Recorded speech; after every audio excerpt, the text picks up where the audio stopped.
বন্ধুগণ, ইফতারে শুধু আলুর চপ আর বেগনি খেতে ইচ্ছে না করলে এক মুঠ মেথির শাক আর একটা কাঁচা আলু দিয়ে ভীষণ মজার মুচমুচে স্ন্যাক্স।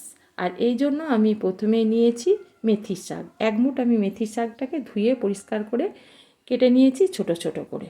এবার আমি এটাকে সাইডে রেখে দেব।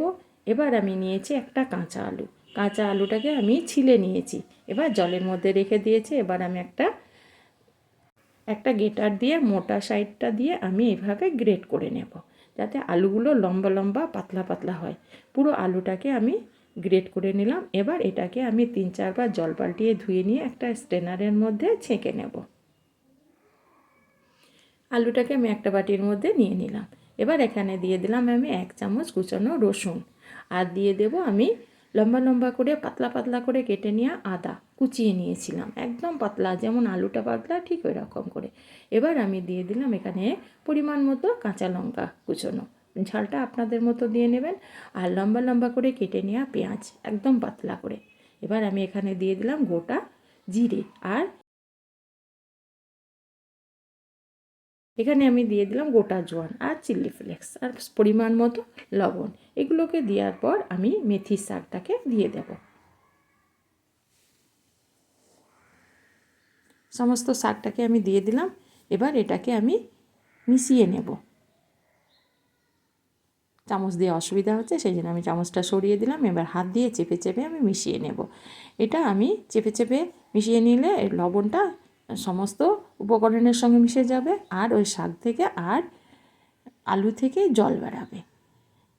আমি ভালো করে চেপে চেপে এটাকে মিশিয়ে নিলাম। এবার এটাকে আমি ঢাকা দিয়ে মিনিট 5-7 রেখে দেব সাইডে।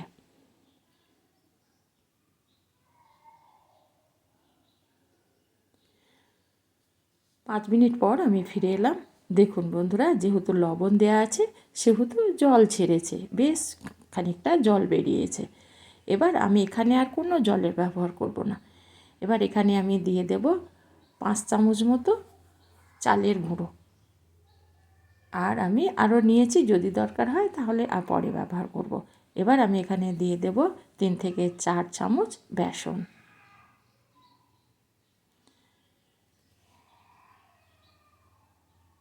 বেসনটা দিয়ে দেওয়ার পর আমি এখানে দিয়ে দিলাম ভাজা জিরে গুঁড়ো, আর দিয়ে দেব আমি এখানে চাট মশলা। চাট মশলার জায়গায় আপনারা এখানে আমচুর পাউডারও দিতে পারেন, বা লেবুর রস। আমি এখানে 1 চামচ মতো দিয়ে দিলাম চাট মশলা। এবার আমি সমস্ত উপকরণের সঙ্গে বেসন আর চালের গুঁড়োটা ভালো করে মিশিয়ে নেব। পুরো মেশানো হয়ে গেছে। এবার সব শেষে আমি দিয়ে দেব 1 মুঠ কুচনো ধনেপাতা। ধনেপাতাটাকে দেওয়ার পর ধনেপাতাটাকে আমি পুরো উপকরণের সঙ্গে মিশিয়ে নেব। আমার মেশানো হয়ে গেছে। এবার আমি হাতের মুঠোয় ছোট ছোট করে বল করে নেব, দিয়ে হাতের তালুতে চাপ, যেমন আমরা আলুর চপ বানাই ঠিক সেই রকম শেপ দিয়ে নেব। এটা ভীষণ মজাদার অথচ হেলদি। হ্যাঁ, এটা কিন্তু খেতে খুব ভালো লাগে, মুচমুচে মুড়ির সঙ্গে, বা শুধু খেতেও ভীষণ মজাদার। এভাবে আমি সমস্ত নাস্তাগুলোকে বানিয়ে নিলাম। তারপর গ্যাসের মধ্যে আমি একটা প্যান বসিয়ে দিলাম। প্যানের মধ্যে দিয়ে দিলাম কিছুটা সাদা তেল। এখানে আমি শ্যালো ফ্রাই করব। যদি আপনারা ডিপ ফ্রাই করতে চান তাহলে কিন্তু আরেকটু তেল বাড়িয়ে দিতে হবে।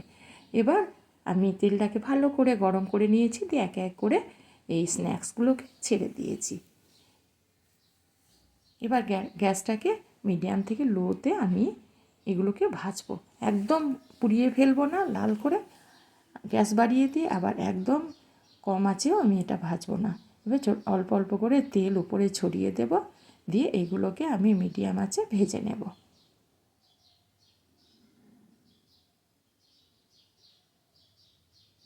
দেখুন বন্ধুরা, সবসময় আলুর চপ বেগনি ভালো লাগে না, এটা একবার বানিয়ে দেখবেন, খেতে কিন্তু ভীষণ মজাদার। আর এত মুচমুচে খাস্তা, খেতে কিন্তু ভীষণ ভালো লাগে।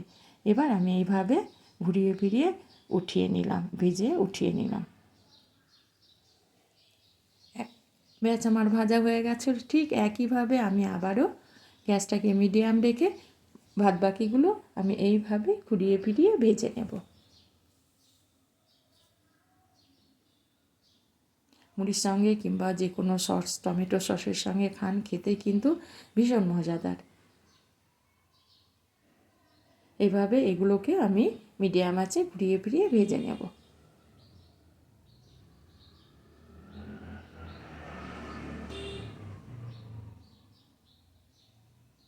এগুলো আমার ভাজা হয়ে গেছে, এবার এগুলোকে আমি তেল থেকে উঠিয়ে নেব।